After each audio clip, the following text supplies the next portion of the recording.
Continuing with harnesses, this is a really cool harness. You will hear a bias. It's by Two Hounds. This particular one is called the Freedom Harness. And from what I understand, it was designed with flight risk dogs in mind. And I'll go through the features that really will help mitigate a potential flight risk.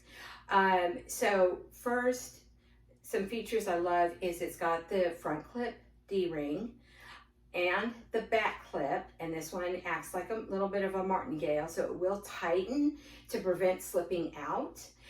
The front will pull a little bit, so it will prevent backing out. And it's got a nice padded strap that comes underneath where the dogs tend to have less hair, and so there's not as much chafing. And then you can get the clips are really secure. I would probably still do a backup connector just for safety, but you can get their leash that goes with the Freedom harness, and it's got swivel head connectors. So you clip it there, same thing, and you clip it on the front. Where's the front? There it is. And it's one piece. Now what's great is it also has the handle that slides throughout the leash. Okay, so if the dog's pulling one direction, the handle will automatically slide towards you. If I could make a design change, I would take this handle and make it out of this, so it's a little bit softer for those with short fingers. But overall, it's a great harness, especially if your dog is a flight risk.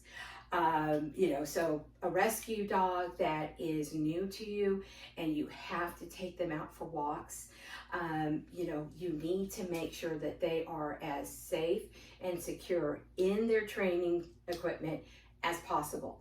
As with any harness and anything we put on our dogs, if it's used incorrectly, fitted incorrectly, or just your dog is pulling and pulling and you're not working to stop that, it can cause damage within the structural body of your dog. So you do want to be aware of that. But that's with anything we put on our dog. Again, tools do not make decisions. They are not good. They are not bad, ethical, unethical, punishing or not.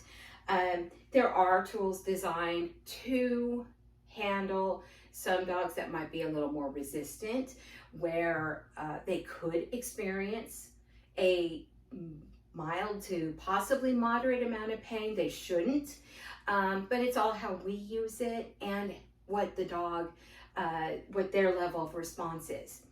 Okay, this is a great alternative to the slip lead if you want something easy to move your dog from place to place quickly, but you don't want a lot of pressure around the neck. So basically you take it, and again, you have to condition the dogs to this, okay?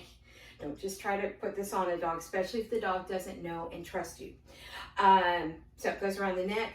Now, what makes this one a little bit difficult for a lot of people is, and I put it on backwards here, there we go, is you have to put, it's kind of convoluted to put it on, but once you figure it out, it's really easy.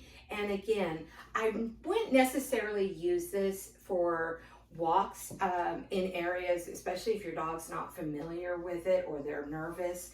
But it is a great alternative because you can see it, once it gets fitted, it fits lower on the neck and, a little bit closer to the chest than your slip lead. And then it wraps around here to give you just a little more control over the dog. Okay, the slip lead will control the head, but if you want to keep pressure off the neck, this would be a good option. So this is the rope slip leash.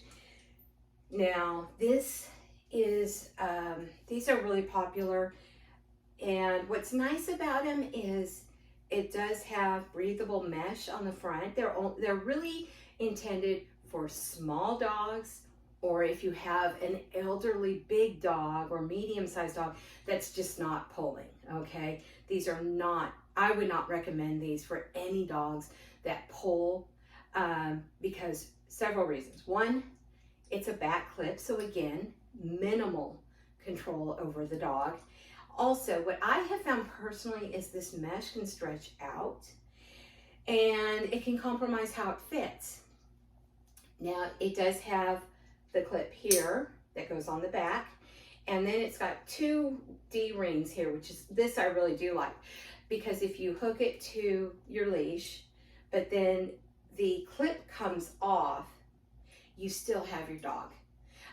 You know, you would want to stop immediately and reclip it because they could easily slip out like this, but at least you've got the backup of the two rings being connected.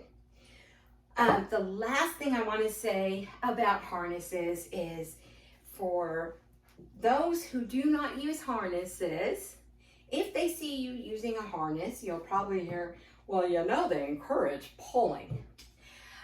Yes, if you hook it on the back and the front to some extent. However, the clip is up here between the shoulders, so you have some more control, or it's in here in the front. This right here, this is a sledding or pull harness, okay?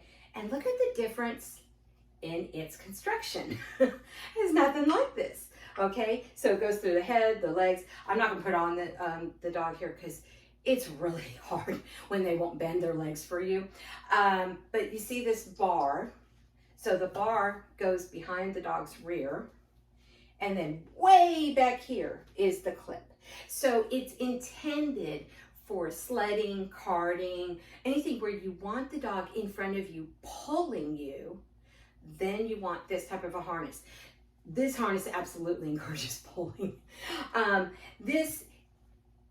It gives the dog freedom to pull, but again, if you are practicing and desensitizing and conditioning your dog not to pull, there's nothing wrong with harnesses.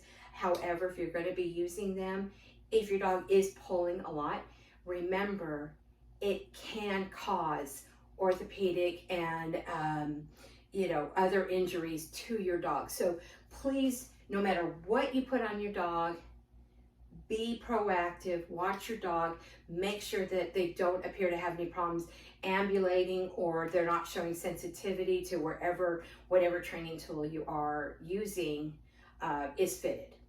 I hope that helps.